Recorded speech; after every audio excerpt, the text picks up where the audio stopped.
नमस्कार विद्यार्थियों, ऑनलाइन कक्षा में आपका स्वागत है। पिछले वीडियो में हमने किरातार्जुनीयम के अध्ययन के दौरान ये पढ़ा कि जो वनेचर है वह दुर्योधन की राज्य व्यवस्था का संपूर्ण ज्ञान प्राप्त करके पता करके कि किस प्रकार से दुर्योधन अपने प्रजाजनों का पालन कर रहा है, इस संपूर्ण वृत्तांत को जान करके वापस से द्वैत वन में युधिष्ठिर के सामने उपस्थित हो जाता है। और उसी प्रसंग में अब हम आगे का जो प्रसंग है उसकी जानकारी प्राप्त करेंगे। श्लोक है, निसर्ग दुर्बोध अबोध विक्लवा क्वे भूपति नाम चरितम क्य जंतव्य तब अनुभावो अयम अवेदी यन्मया निगूढ़ तत्वम नय वर्तमम विदिशाम। वनेचर यहाँ पर दुर्योधन की शासन व्यवस्था किस प्रकार से चल रही है उस विषय में युधिष्ठिर को निवेदन करते हुए कह रहा है कि निसर्ग दुर्बोधम क्वे भूपति नाम चरित है, कि कहाँ तो राजाओं का स्वभाव से ही दुर्विज्ञ न जाने सकने वाला राजनीतिक कूटनीतिज्ञों आदि से युक्त चरित्र क्वे अबोध विक्लवा जंतव्य, और कहाँ मुझ जैसे जड़ बुद्धि वाले वन में निवास करने वाले पामर मुझ जैसे, अर्थात कहाँ तो राजाओं का विभिन्न प्रकार के राजनीतिक जो कूटनीतिक हैं उनको जानने वाला समझने वाला चरित्र, और कहाँ मुझ जैसे वन में निवास करने वाले वनेचर। तो देखा जाए तो वनेचर और राजाओं के में जो अंतर है वो बहुत ज़्यादा है कि राजाओं के जो गुप्त रहस्य जो गूढ़ नीतियां हैं उनके विषय में एक वनेचर सामान्य प्राणी होने के नाते मैं नहीं उसको जान सकता हूँ, लेकिन फिर भी तब अनुभावो अयम अवेदी यन्मया निगूढ़ तत्वम नय वर्तवम विद्विषाम, फिर भी विद्विषाम शत्रुओं के निगूढ़ तत्वम गुप्त रहस्यों वाले नए वर्तमान नीति के मार्ग को यन्मया अवेदी जो मैंने जान लिया है या जो मैं वहाँ जानकर आया हूँ, तब अनुभावो अयम यह सब आप ही की कृपा से मैं कर पाया हूँ। यहाँ पर वनेचर अपने आप को युधिष्ठिर से एक बहुत ही सामान्य प्राणी के रूप में तुलना कर रहे हैं कि कहाँ तो आप जैसे राजा जो संपूर्ण राज्य कार्य का संचालन करते हैं और कहाँ मैं जड़ बुद्धि वाला वन में निवास करने वाला वनेचर। तो मेरे लिए राजनीतिक कूटनीतियों को जानना आसान नहीं है, बहुत ही असंभव है। फिर भी मैं दुर्योधन के गुप्त रहस्यों वाले नीति के मार्ग को और उसके संपूर्ण प्रशासन के जो तौर तरीके हैं यदि उनको मैं जानकर आया हूँ तो ये है राजन, तब अनुभावो अयम यह सब आप ही की कृपा से संभव हो पाया है। देखिए, क्वे भूपति नाम चरित है, कहाँ तो राजाओं का वह निसर्ग दुर्बोधम स्वभाव से ही न जाने जा सकने वाला राजनीतिक चरित्र क्वे अबोध विक्लवा जंतव्य, और कहाँ मुझ जैसे जड़ बुद्धि वाले जो वनेचर हैं उनका चरित्र, फिर भी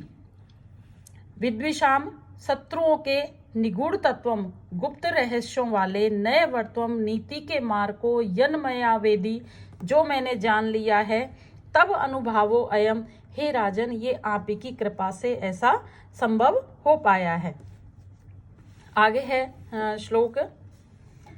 विशंक मानो भवते पराभवम नृप आसन स्थितो अपि वन अधिवासिने दुरोदर छद्म जिताम समीहते नयन जेतुम जगती सुयोधने। देखिए अब आगे क्या कह रहा है वनेचर, विशंक मानो भवते पराभवम सुयोधने, वह दुर्योधन भवता पराभवम विशंक मानो आपसे पराजय की आशंका करता हुआ नृप आसन स्थितो अपि राज्य सिंहासन पर आरूढ़ होते हुए भी वन अधिवासने वन में निवास करने वाले आप से भयभीत है, और वह दुर्योधन छद्म जिताम जगतीम जुए के छल से जीती गई इस पृथ्वी को नयन जेतुम समीहते अब नीति पूर्वक जीतना चाहता है। यहाँ पर वनेचर एक बहुत बड़ी बात युधिष्ठिर को बता रहे हैं कि हे राजन, आप लोग राज्य से बहिष्कृत कर दिए गए हैं, जुए के छल से संपूर्ण जो राज्य है उसको आपने हार के और वन में अब आप निवास कर रहे हैं, लेकिन फिर भी वन अधिवासन भवत तय पराभवम विशंकमानो, कि दुर्योधन राज्य सिंहासन पर आरूढ़ है फिर भी वन में निवास करने वाले आप से पराजय की आशंका करता हुआ वह दुर्योधन छद्म जिताम जगतीम नयन जेतुम समीहते, जुए के छल कपट से जीती गई इस पृथ्वी को अब अपने नीति के मार्गों से अर्थात संधि विग्रह आदि जो राजनीतिक जो मार्ग बताए गए हैं उनके माध्यम से प्राप्त करना चाहता है। इस प्रकार से यहाँ पर वनेचर कह रहा है कि भले ही आप यहाँ वन में निवास कर रहे हैं लेकिन दुर्योधन अभी भी आपसे पराजय को लेकर भयभीत है, अभी भी वो शांति से नहीं बैठा हुआ है और अब वो उस संपूर्ण पृथ्वी को बहुत ही नीति पूर्वक जो छल कपट से जीती थी उसको नीति पूर्वक जीतना चाहता है। आगे है तथापि जीवः स भवजिज्ञास तनोति शुभ्रम गुण संपदा यशः समुन्नयन भूतिम अनारे संगमात वरम विरोधो अपि समम महात्ममी। देखिए क्या कह रहे हैं वनेचर, तथापि यानी कि आप लोगों से आशंकित होता हुआ भी जिह्वा सा कुटिल स्वभाव वाला वह दुर्योधन भवजिज्ञासा आपको जीतने की इच्छा रखता हुआ तनोति शुभ्र गुण संपदा यशः अपने दान दक्षिणा आदि गुणों की संपदा से शुभ्र यश तनोति धवल यश को फैला रहा है। क्या कह रहे हैं वनेचर कि तथापि जिह्वा सा भवजिज्ञासा आपसे पराजय की आशंका करता हुआ भी कुटिल स्वभाव वाला वह दुर्योधन भवत जिज्ञासा आपको नीति पूर्वक जीतने की इच्छा से अब अपने दान दक्षिणा आदि जो गुण हैं उनसे मानो अपने धवल यश को फैला रहा है। समुन्नयन भूतिम अनार्य संगमाद वरम विरोधो अपि समम महात्मा भी। देखिए क्या कहा है कि समुन्नयन यदि हमारे गुणों को बढ़ाने वाला समम महात्मा भी श्रेष्ठ लोगों के साथ या सज्जनों के साथ साधुजनों के साथ यदि हमारा विरोध है और वो विरोध हमें हमारे गुणों में वृद्धि करता है तो वो विरोध भी हमारा श्रेष्ठ है बजाय अनार्य संगमाद दुष्ट जनों की संगति से। यहाँ पर ये एक सूक्ति है किरातार्जुनीयम की कि वरम विरोधो अपि समम महात्मा में, कि यदि हमारी शत्रुता हो तो वो भी एक श्रेष्ठ राजा के साथ होनी चाहिए, श्रेष्ठ लोगों के साथ होनी चाहिए, ताकि उनके साथ हमारा जो विरोध है जो शत्रुता है वो भी कहीं ना कहीं हमारे गुणों को ही बढ़ाने वाली होगी बजाय दुष्ट और खल जो पुरुष हैं जो लोग हैं उनकी संगति से। क्योंकि अच्छे लोगों के साथ विरोध भी हमारे गुणों को बढ़ाता है और दुष्ट जनों के साथ हमारा जो विरोध है वो हमें और पतन की ओर लेके जाता है। तो यहाँ पर वनेचर कह रहा है कि कुटिल स्वभाव वाला वह दुर्योधन आपको जीतने की इच्छा से मानो अब दान दक्षिणा आदि गुणों की जो संपदा है उससे मानो अब अपने यश को इस संसार में फैला रहा है और ऐसा लग रहा है मानो उसको कि आप जैसे श्रेष्ठ लोगों के साथ किया हुआ जो विरोध है वो भी एक तरह से उसको उसके गुणों को ही बढ़ा रहा है बजाय दुष्ट जनों की संगति को अपनाने के। यानी कि हमें जीवन में भी यदि किसी के साथ हमारा विरोध है तो वो भी किसी विद्वान या श्रेष्ठ जन के साथ होना चाहिए। हो सकता है कहीं ना कहीं उससे हमारे गुणों में उनकी संगति से या विरोध से हमारे गुणों में वृद्धि हो बजाय दुष्ट और खल पुरुषों की संगति से। तो ये एक यहाँ पर सूक्ति भी बताई गई है और साथ ही वनेचर ये भी बता रहा है कि दुर्योधन जो है अभी भी आपसे भयभीत है और अब वो उस पृथ्वी को पुनः नीति पूर्वक जीतना चाह रहा है। आगे है कृत अरिषड्वर्ग जयेन मानवीम अगम्य रूपा पद्मीम प्रपत्सुना विभज्य नक्तम देवस्तंद अतंद्रिणा वितंते तेन नयेन पौरुषम। कृत अरिषड्वर्ग जयेन काम क्रोध लोभ मोह मद मात्सर्य ये 6 शत्रु हमारे बताए गए हैं। इन 6 शत्रुओं को जयेन जीत करके मानवीम सभी पुरुषों के द्वारा जो आसानी से प्राप्त नहीं की जा सकती है ऐसी अगम्य रूपा पद्मी प्रपत्सुना मनु आदि ने जो शास्त्रों में एक प्रजा पालन की जो पद्धति बताई है कि किस तरह से एक राजा को प्रजा का पालन करना चाहिए उसका पोषण करना चाहिए जो हर किसी के बस की बात नहीं है। तो मानो काम क्रोध लोभ मोह अपने इन 6 शत्रुओं को मानो उसने जो दुर्योधन है उसने जीत लिया है। अब वो जो शत्रु हैं उसको प्रभावित नहीं कर रहे हैं और एक तरह से मनु आदि ने शास्त्रों में जो प्रजापालन की पद्धति बताई गई है, मानो उस पद्धति से वह अब प्रजाजनों का पालन कर रहा है। अतंद्रणा आलस्य से रहित होकर तेन उस दुर्योधन के द्वारा विभज्य नक्तम देवम, अब रात और दिन का समान रूप से विभाजन करके नयन पौरुषम वितते, नीति के द्वारा अपने पौरुष का या अपने यश का विस्तार किया जा रहा है। कि वो दुर्योधन अब आलस्य से रहित हो गया है और कौन से कार्य दिन में करने हैं, कौन से कार्य रात में करने हैं, इस प्रकार से रात और दिन का कार्यों के अनुसार समान रूप से विभाजन करके मानव अब नीति पूर्वक अपने पौरुष का, अपने यश का विस्तार कर रहा है। इस प्रकार से वनेचर राजा युधिष्ठिर को दुर्योधन की राज व्यवस्था जिसके बारे में वो पता करके आया है, यहाँ पर विस्तार से बता रहा है। आगे है, सखीनि विप्रीति युजो अनुजीविनः समान मानान सुहृद्रश्च बंधुभिः स संततम दर्शते गतिस्मय कृत अधिपत्यमेव साधु बंधुताम। आगे क्या कह रहे हैं वनेचर, गत स्मय अहंकार से रहित निरंकारी वह दुर्योधन संततम दर्शते निरंतर ऐसा दिखा रहा है। कैसे? अनुजीवी ने प्रीति युजो सखी ने, वह कि अनुजीवी जो उसके सेवक हैं, जो सेवा के कार्य में लगे हुए हैं, उन सेवकों को सखी ने प्रीति युजो अपने मित्र के समान प्रेम पूर्वक दिखाता है। सेवकों के साथ उसका व्यवहार ऐसा है मानो वो उसके मित्र हैं। सुहृदश्च बंधु भी समान माना, और जो मित्र हैं उनको अपने बंधु यानी कि अपने भाइयों के समान आदर और सम्मान की तरह दिखाता है। बंधुताम साधु कृत अधिपत्या में विदर्शते, और अपने भाइयों को ऐसे दिखाता है मानो संपूर्ण राज्य कार्य उन्हीं को सौंप दिया है। यहाँ पर देखो वनेचर क्या कह रहे हैं कि दुर्योधन ने बिल्कुल अपना जो व्यवहार है उसको चेंज कर लिया है। अब उस जो दुर्योधन है वो अहंकार से गत समय से वह दुर्योधन अब अहंकार से रहित हो गया है, और अहंकार से रहित होने के कारण सखिनी प्रीति जो अनुजीवन है, अब वह अपने सेवकों के साथ ऐसा व्यवहार करता है जैसे कि वो उसके मित्र हों। सुहृदश्च बंधु भी समान माना, और जो मित्र हैं उनके साथ ऐसा व्यवहार करता हुआ दिखलाता है मानो वो उसके भाई हैं ना कि मित्र हैं। और जो भाई हैं उनको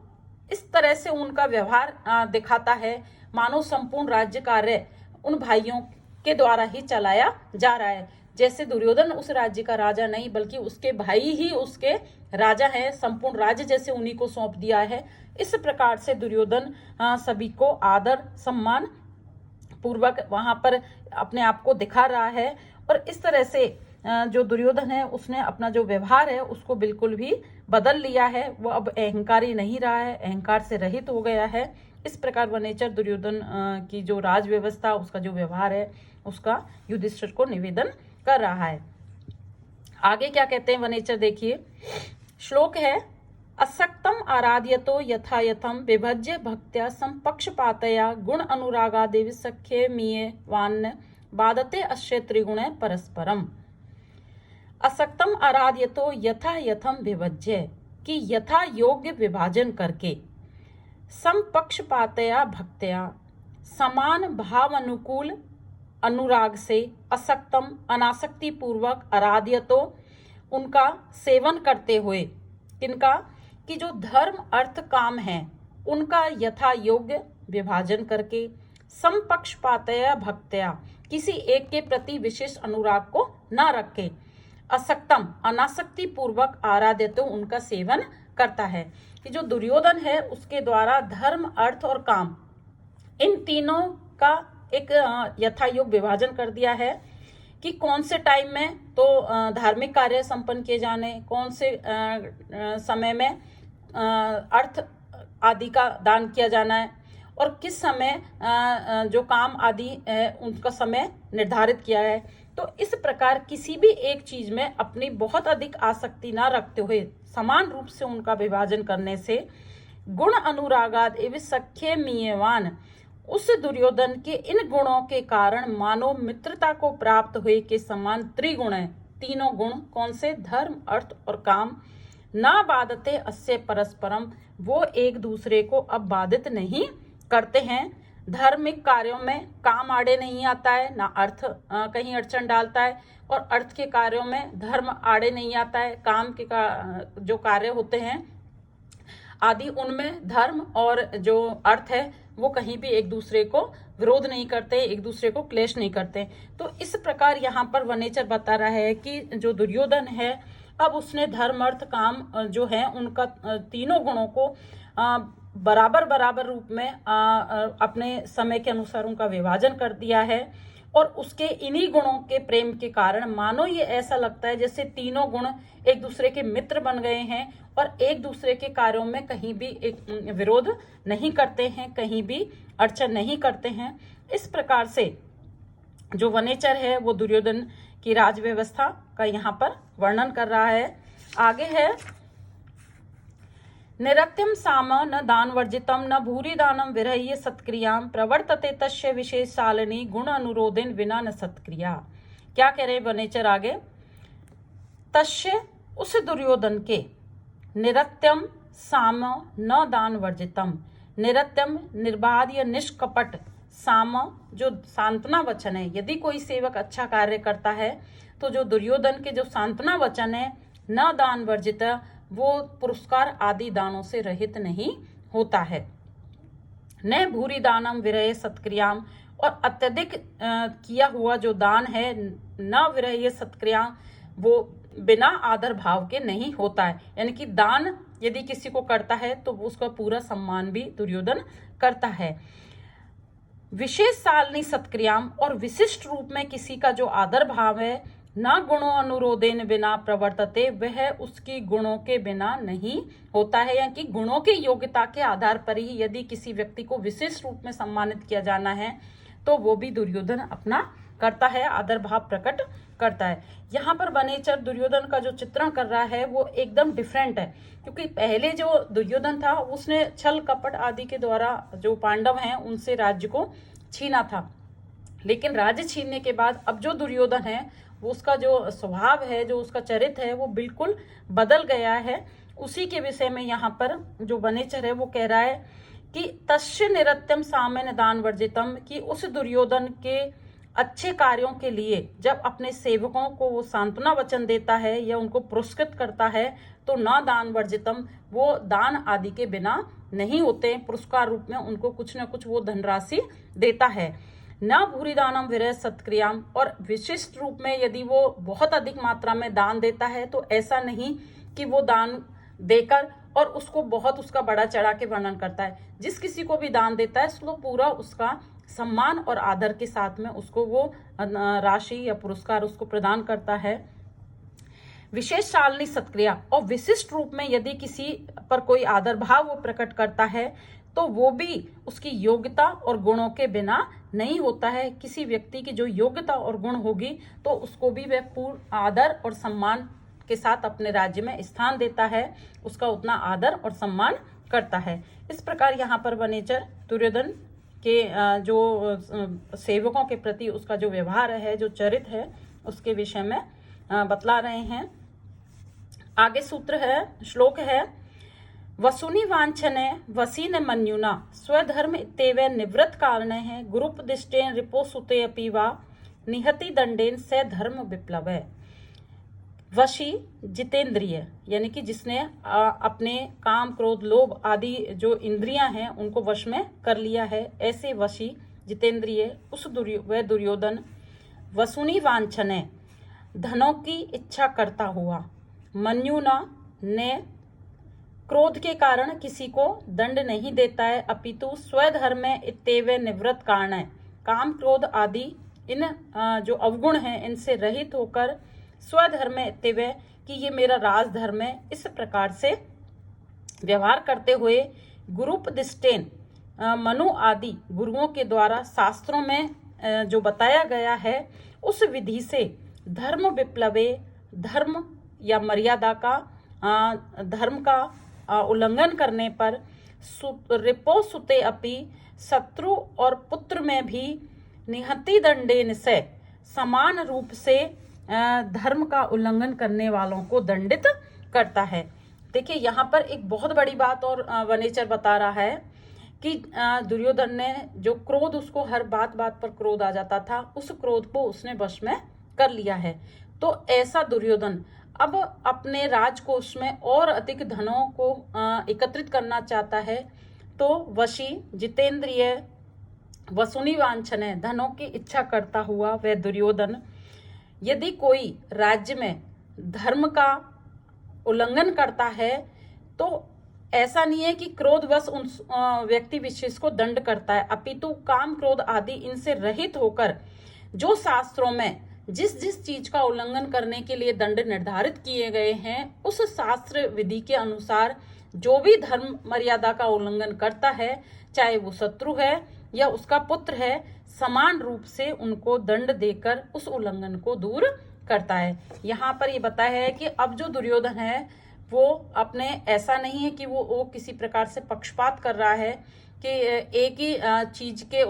मर्यादा का उल्लंघन करने पर यदि शत्रु है तो उसको दंड दिया जाए, और यदि वो अपना मित्र या पुत्र है तो वहां पर आप उसको दंडित ना दे। यहाँ पर वनेचर ये बताना चाह रहा है कि कोई भी उसके राज्य में यदि धर्म मर्यादा का उल्लंघन करता है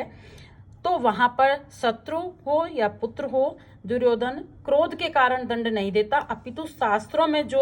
विधि बताई गई है उस विधि के अनुसार वो उनका धर्म का उल्लंघन करने वालों को दंडित